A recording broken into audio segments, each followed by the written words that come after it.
Youth Congress के कार्यकारी अध्यक्ष प्रदेश के यशवी सूरा जी, अग्रिम संगठनों के जिलाध्यक्षगण, पीसीसी के पदाधिकारीगण, विभागों प्रकोष्ठों के पदाधिकारीगण, मंडल अध्यक्ष, ब्लॉक अध्यक्ष, जिले के तमाम प्रदेश कांग्रेस कमेटी के सदस्य और पूरा का पूरा ये जो सम्मानित मंच नेता बैठे हैं और आप सामने बैठे हुए तमाम वो लोग जिन्होंने अपनी मेहनत से अपना आशीर्वाद देकर के हम सबको मंच के ऊपर बैठाने का काम किया है, आप सबको साथ लेते हुए मैं इस 12 की धरती को नमन करता हूं, प्रणाम करता हूं। मेरे मीडिया भाइयों को वो धन्यवाद देना चाहता हूं। मुझे पता है बहुत समय हो गया, ज्यादा समय मैं नहीं लूंगा, 10 मिनट में अपनी बात समाप्त करूंगा। आपने जूली साहब को सुना, प्रमोद जैन भाया जी को सुना, आपने गुंजन साहब को और तमाम नेताओं को सुना। आप तो आराम से बोलना पूरा, मैं आधे घंटा इतना ही निवेदन करना चाहता हूं कि संविधान को बचाने की रैलियां पूरे हिंदुस्तान में क्यों हो रही है। जब देश के प्रधानमंत्री के उम्मीदवार बनकर के भारतीय जनता पार्टी से मोदी जी आए थे तो मोदी जी ने क्या क्या वादे किए थे और क्या क्या बातें की थी, आप सबको ध्यान में लाने की जरूरत है। उन्होंने कहा था बेरोजगारी समाप्त करूंगा, महंगाई कम करूंगा, किसान नीति बना करके 2022 में किसान की आमदनी दोगुनी करूंगा, विदेश नीति ठीक करूंगा, पाकिस्तान को ला के दिखाऊंगा, एक के बदले 10 सिर ला करके दिखाऊंगा, अमेरिका के सामने नहीं गिड़गिड़ाऊंगा और पता नहीं कितने कितने वादे किए थे। आप और हम सब इस बात के गवाह हैं। 11 साल बाद में देश के प्रधानमंत्री जी का जो स्वरूप हमारे सामने आया है उसमें एक भी बात अगर पूरी हुई हो तो आप बता दीजिए। केवल और केवल उन्होंने संविधान को तोड़ने का, संविधान की गरिमा को कमजोर करने का, देश के भारत के लोकतंत्र को कमजोर करने का काम किया। न उन्होंने नौजवान की परवाह की, न उन्होंने किसान की परवाह की, न किसी भी वर्ग के साथ में उन्होंने न्याय करने का काम नहीं किया। सबसे पहले अगर देश के प्रधानमंत्री बनते ही उन्होंने अगर कोई काम किया तो किसान के लिए यूपीए सरकार के समय जो भूमि अधिग्रहण कानून सर्वसम्मति से बना था उसको परिवर्तित करने की साजिश करके अडानी और अंबानी जैसे बड़े उद्योगपतियों को जमीनें आपकी किसान की देने के लिए साजिश रची और राहुल गांधी और किसान खड़े हुए और वो कामयाब उनको नहीं होने दिया। जब दूसरी सरकार उनकी बनी तो उन्होंने 3 काले कानून लेकर के ला करके किसान को आंसू रुलाने का काम किया। 15-15 महीने तक दिल्ली की सड़कों के ऊपर पड़े रहे किसान और देश का प्रधानमंत्री महंगे महंगे परिधान पहन करके विदेशों में घूमता रहा। ये हम सब ने देखा है। ईडी, इनकम टैक्स, सीबीआई का दुरुपयोग, विपक्षी पार्टियों को क्रेज करना, कांग्रेस को गालियां देना, इसके अलावा देश के प्रधानमंत्री ने 80 देशों की सभाएं, 80 देशों में अपनी विदेश यात्राएं की और लाखों करोड़ रुपए बर्बाद करने के बाद में जब यहाँ पर पुलवामा में जो हुआ उसका आपने देखा क्या हुआ और जब पहलगांव में हमारे 26 भारतीयों की जब जान चली गई उसके बाद में ऑपरेशन सिंदूर और ऑपरेशन सिंदूर करने के बाद में बीच में अमेरिका के कहने पे सीज फायर और वही देश के प्रधानमंत्री मोदी जी है जो ये कहते थे कि कांग्रेस की सरकारें वहां जब यहाँ आतंकवाद फैलाता है पाकिस्तान तो वहां लव लेटर लिख करके अमेरिका के ओबामा करते हैं। वही देश के प्रधानमंत्री आज एक शब्द नहीं बोल पा रहे हैं। या 13 बार ओबामा ने इसने ट्रंप ने ये कह दिया 13 बार कि मैंने कराया, व्यापार की धमकी देके कराया, मोदी को धमकाया और देश का प्रधानमंत्री मोदी जी कुछ भी बोल नहीं पा रहा है। यह आप सब हम लोग देख रहे हैं कितने झूठ बोलते हैं, कितनी सफाई के साथ में कल परसों कहा कि मैंने मोदी जी ने कहा कि मैंने ट्रंप से टेलीफोन पे बात की और मैंने आग्रह पूर्वक कहा मुझे हिंदुस्तान में प्रभु के चरणों में जाना है। अरे मोदी जी, देश के लोग ये सुनना चाहते थे कि ट्रंप आपकी हिम्मत कैसे हुई कश्मीर का मुद्दा सुलझाने की, मध्यस्थता करने की बात करने की। मिस्टर ट्रंप, आपकी हिम्मत कैसे हुई कि आप झूठ बोल रहे हो कि आपने सीज फायर नहीं कराया, पाकिस्तान गिड़गिड़ाने लग गया हिंदुस्तान के सामने, तब मैंने उसको इज्जत बख्शी है, उसको माफी दी है। अगर देश का प्रधानमंत्री ये नहीं बोल सकता तो मैं दावे के साथ कहता हूं देश का प्रधानमंत्री हिंदुस्तान के लोगों को झूठ बोल करके, गुमराह करके एक डरपोक प्रधानमंत्री की छवि हमारी दुनिया के अंदर बनाने का काम कर रहा है। और उस देश हिंदुस्तान की जिसकी प्रधानमंत्री स्वर्गीय इंदिरा गांधी थी, जिन्होंने अमेरिका के राष्ट्रपति से बात नहीं की टेलीफोन पर और पाकिस्तान के 2 टुकड़े करके बांग्लादेश बनाने का काम कर दिया था। उस देश की विदेश नीति आपने क्या कर दी?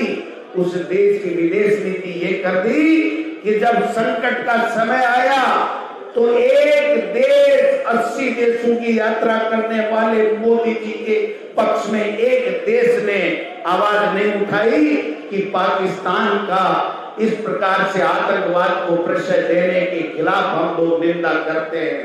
और डोनाल्ड ट्रंप ने तो हद ही कर दी, ले जा करके पाकिस्तान के सेना अध्यक्ष को बुला करके रात को डिनर दे रहा है और उस देश के प्रधानमंत्री को बेइज्जती कराने के लिए मोदी जी को वहां बुला करके उसके सामने बिठाने की साजिश से रचता है। उसके बावजूद भी हमारे देश के प्रधानमंत्री के मुंह से ऊप नहीं निकलती। मैं कहना चाहता हूं इस प्रदेश के अंदर 1.5 साल से जो हालात बने हुए हैं, न कोई किसान को पूछने वाला है, न नौजवान को पूछने वाला है, न बिजली है, न पानी है, न कानून व्यवस्था नाम की कोई चीज नहीं है। अगर है तो केवल और केवल अत्याचार, अन्याय, झूठे मुकदमे, झूठी एजेंसियों का दुरुपयोग। अभी प्रमोद जैन भाया साहब कह रहे थे, मैं कह रहा था भाया साहब ये वो 12 के लोग हैं जिनके दिल के अंदर आप बसते हो। आपको इनको ज्यादा बताने की आवश्यकता नहीं है, ये सब अपने नेता को जानते हैं कि ईमानदार है, जनसेवक है। अगर इसकी तरफ एक आंख उठा के भी कोई भारतीय जनता पार्टी का नेता या कोई अधिकारी पुलिस का देख लेगा तो हम ईंट से ईंट बजा करके ये दिखा देंगे राजस्थान में कि प्रमोद जैन भाया कोई अकेला नहीं है, ये कोई आलू बपारा नहीं है जो खा करके निकल जाओगे। ये प्रमोद जैन भाया ऐसी मिट्टी का बना हुआ है, उसके पास में आप जैसे तमाम कार्यकर्ताओं की ताकत है, कांग्रेस पार्टी का साथ है। और मैं कहना चाहता हूं किसी माई के लाल में बजरलाल जी तुम्हारे अधिकारियों में हिम्मत है तो इस प्रमोद जैन भाया के घरे की तरफ हाथ उठा कर देखो, तुमको पता चल जाएगा कि प्रमोद जैन भाया क्या चीज है, कांग्रेस पार्टी क्या चीज है। तमाम साथ समझ रखा है इन लोगों ने। एक 7 महीने का मेहमान है वो एसपी, जिसकी ये जुर्रत, उस एसपी की ये जुर्रत कि झूठे मुंह में दर्द करता है, इसको जेल में डालने की बात करता है। अरे तमाशा समझ रखा है क्या? आप उठा के तो देख मिस्टर एसपी, झूठे मुंह में दर्द कर सकते हो लेकिन प्रमोद जैन भाया की तरफ आंख उठा के नहीं दे रहे। 7 महीने को मेहमान है,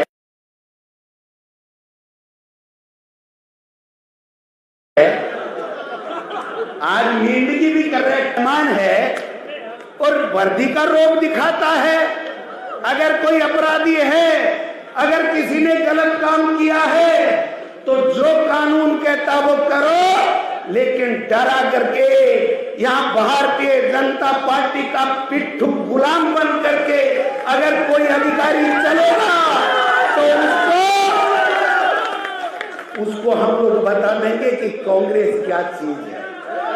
इसलिए भाइयों, अभी भजनलाल जी कह रहे थे, आज भजनलाल जी कह रहे थे कि मैंने 1.5 साल में वो काम कर दिया जो कांग्रेस पिछले 5 साल में नहीं कर पाई।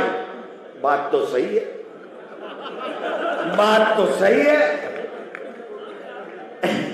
हमारा मुख्यमंत्री इतना नहीं सोता था, हमारा मुख्यमंत्री इतना कमरों में, महल में, सीएमओ में डूब करके सीएमआर में नहीं रहता था।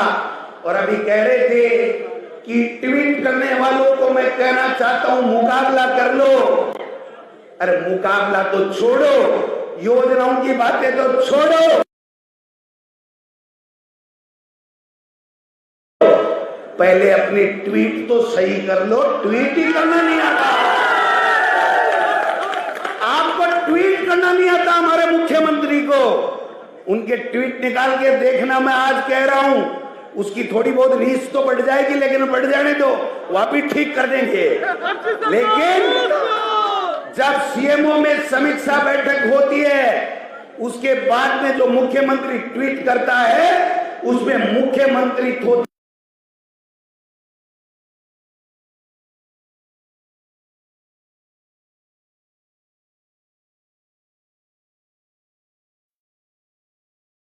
भाषण देता है, अधिकारी अपना माथा पकड़े पकड़े आंसू बहाते। उन्होंने स्पष्ट रूप से कहा था, मैं मंच के सामने कह सकता हूं कि बिल्कुल गलत हो रहा है, गलत हो रहा है, गलत हो रहा है। और मैं आज कहना चाहता हूं, मर जाए तब आजमा लेना। ये जो राहुल गांधी और खड़गे के बब्बर शेर है ना, तुम्हारी औकात नहीं है कि तुम उसको पकड़ लेना। ये जो राहुल गांधी और खड़गे के बब्बर शेर है ना, तुम्हारी औकात नहीं है कि तुम उसको पकड़ लो। जब मैं भाषण देता हूं तो कहते हैं कि ये ज्यादा बोलने लग गया। ज्यादा नहीं बोल रहा हूं, आने दो समय, एक एक का हिसाब चूकता नहीं किया तो मेरा नाम एक का हिसाब चूकता करेंगे। तमाशा बना लिया। एक इतने वरिष्ठ नेता ये 2 ट्रॉली मिट्टी खोदे, क्या शर्म की बात है। फर्जी पट्टे देगा ये इतना बड़ा लीडर, क्या किसी को मराने के लिए सुपारी देगा? तो तुम्हारी ये पुलिस क्या कर रही है? फिर करो गिरफ्तार, तुम में दम है तो प्रमोद जैन भाई को। ये कोई गिरफ्तार नहीं करेंगे, ये डराना चाहते हैं। इन्होंने देखा ये महाजन है, डरा दो, लेकिन ये तो जाटों से भी बड़ा बादशाह निकला भाई। ये तो सरदार पटेल की उस पार्टी का महान योद्धा है जो सरदार पटेल जैसा साहस लेकर के पैदा हुआ है। इसलिए चिंता करने की आवश्यकता लगा देंगे, चिंता करने की आवश्यकता नहीं है। ये जो झूठी बातें करते, आपसे मुख्यमंत्री जी एक किरोड़ी तो कब्जे में नहीं आ रहा और हमारी तरफ आंखें उठा रहे हो। वो किरोड़ी जी कह रहे हैं कि पूरे हिंदुस्तान में खाद निकली, बिक रही है, बिक रही है और किसान लूटा जा रहा है। तुम्हारा कृषि मंत्री कह रहा है खाद और बीज नकली गुजरात से आ रहे हैं, गुजरात से आ रहे हैं। मुख्यमंत्री जी कर लो नहीं इलाज उस तुम्हारे मंत्री का। तुम्हारा मंत्री कह रहा है रोजाना की बिशनपुर से 8 करोड़ की बजरी चोरी हो रही है, कर लो कोई इलाज। मुख्यमंत्री जी करो ना इलाज। एक शब्द नहीं बोलते मुख्यमंत्री जी। जिस मुखिया पे अपने परिवार पे कब्जा नहीं रहता है, जो कब्जा नहीं रख सकता, परिवार को राजी नहीं रख सकता, उस मुखिया को मुखिया की गद्दी पर रहने का कोई अधिकार नहीं है। इसलिए चिंता करने की बात नहीं। आज तो ट्रेलर है, ये जो आने वाला चुनाव, मैं चैलेंज करके जा रहा हूं भारतीय जनता पार्टी के तमाम नेताओं को, और मुख्यमंत्री जी को कि आप में जितनी हिम्मत है, जितनी फौज लगानी है लगा लेना। हमारा प्रमोद जैन भाया राजस्थान की विधानसभा में विधायक बन के जाएगा।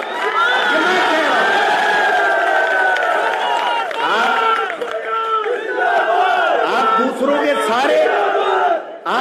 के सारे जीतना चाहते हो, नरेश मीणा को टूल बनाना चाहते हो। 7 महीने से नरेश मीणा को किसने जेल में डाल रखा है? नरेश मीणा के पिताजी को नरेश मीणा की रिहाई का वादा किसने किया? भजन लाल ने किया। क्या बात कर रहे हो? और अभी कह रहे थे जूली साहब कि डबल इंजन की सरकार, वो इंजन तो फेल है, यहां तो पर्ची कि डबल इंजन की सरकार, वो इंजन तो फेल है, यहां तो पर्ची सरकार है, कोई इंजन की सरकार नहीं है। यहां तो पर्ची से मुख्यमंत्री बने हैं और पर्ची से फैसले होते हैं। न एसआई भर्ती का फैसला कर सके, न आरएस मेंस का कर सके, न फर्स्ट ग्रेड का कर सके, न नौकरियों का कर सके, न योजनाओं का कर सके, न नकली खाद और बीज बिक करके किसान बर्बाद हो रहा है उस पे रोक नहीं लगा सके। किस मुंह से बात करते हो आप? और हमको कहते हो कांग्रेस के लोग आ जाएं। मैं आपको चैलेंज देता हूं मुख्यमंत्री जी, मैं और ट्रिंकारोन जूली में से आपको फैसला कर लीजिए और आप स्वयं आ जाइए जयपुर के अल्बर्ट हॉल पे इस मीडिया के सामने, पूरे प्रदेश और देश की जनता के सामने बहस कर लेंगे कि आपने 1.5 साल में क्या किया और हमने 1.5 साल में क्या किया। 5 को तो छोड़ दो, जवाब ही नहीं दे पाओगे 5 साल। आज गरीब इलाज के लिए रो रहा है, खून के आंसू रो रहा है। कोई मिल रहा है 25 लाख का इलाज? अंग्रेजी मीडियम की स्कूलें गरीब के बेटों के लिए खोली। आज क्या हो रहा है साहब? 10 महीने से टीचर नहीं लगा रहे हैं, कह रहे हैं ऑनलाइन आवेदन कर रहे हैं, आवेदन नहीं आएंगे तो स्कूलें बंद कर देंगे। तुम्हारे काका जी का राज है क्या बंद कर दोगे? कांग्रेस पार्टी सड़कों पे उतरेगी। न तुम दवाई बंद कर सकते हो, न तुम स्कूलें बंद कर सकते हो। हम तुम्हारी दुकान 3.5 साल बाद में बंद कर देंगे। कर दोगे? बीजेपी की दुकान आने वाले चुनाव में 2028 में बंद कर दोगे? प्रमोद जैन भाया को वापिस विधायक बना करके भेज दोगे? प्रमोद जैन भाया को वापिस विधायक बना के भेज दोगे? प्रमोद जैन भाया जिंदाबाद, प्रमोद जैन भाया जिंदाबाद। हमारा विधायक कैसा हो? हमारा विधायक कैसा हो? मारवाड़ी में तो आयो ही कोई नहीं। मारवाड़ी में आ जाऊंगा मैं तो थाने मेरी एक बात माननी पड़ेगी। मानोगा? मानोगा? आप वाले उपचुनाव के मायने बीजेपी का ढंग से मोरिया बुरा देगा।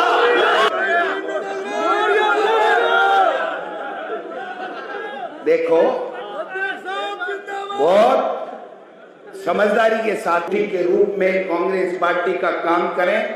मैं तमाम नेताओं से आग्रह करना चाहता हूं, हो सकता है मैं उम्र के अंदर छोटा हूं, लेकिन आज प्रदेश कांग्रेस कमेटी के अध्यक्ष का दायित्व खड़गे साहब और राहुल गांधी जी कांग्रेस पार्टी ने मुझे दे रखा है।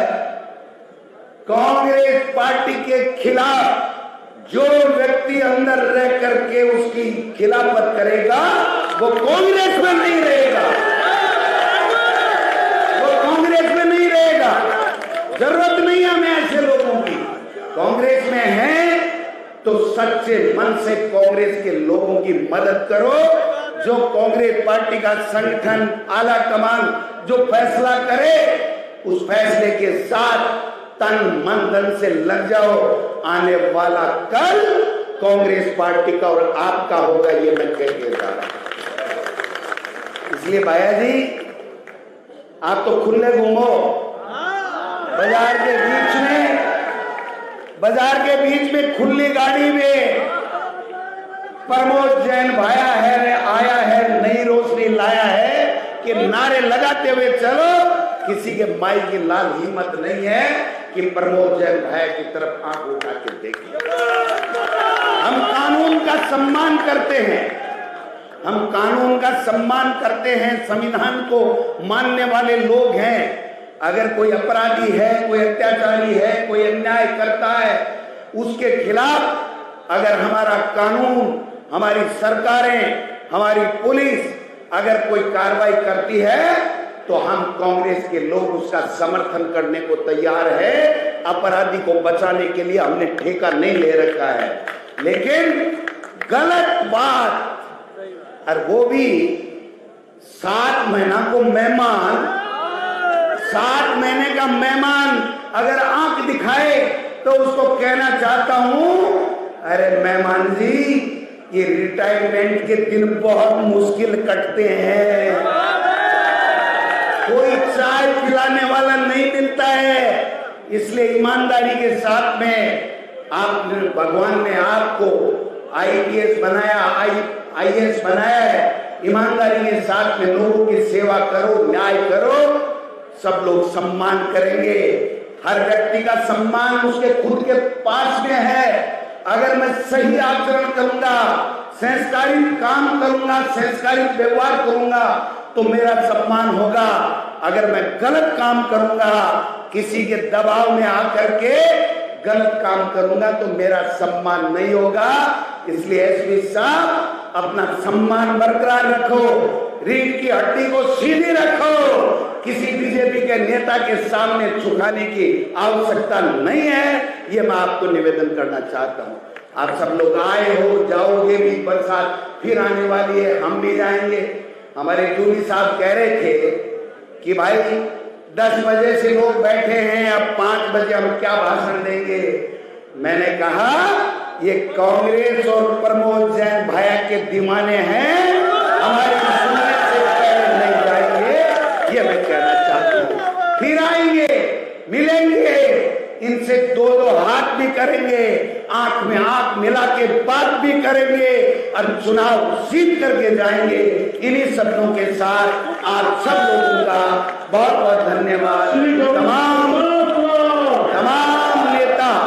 तमाम नेता जितने भी आए हैं, मैं उनको भी धन्यवाद देना चाहता हूँ। इतना बड़ा मंच बिरले ही सजता है। आज जो ये मंच सजा है, भैया साहब, इस 12 की आपकी तपस्या और त्याग और आपकी सेवा भाव के कारण से ये मंच यहाँ पर सजा है। इनसे इसी तरीके से प्यार से भी सेवा करते जाइए, मालिक जरूर आपको अच्छा फल देगा।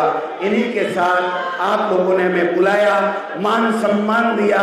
तमाम संगठन के पदाधिकारी और नेताओं को मैं धन्यवाद देना चाहता हूँ। बहुत बहुत धन्यवाद। जय हिंद, जय भारत। अबे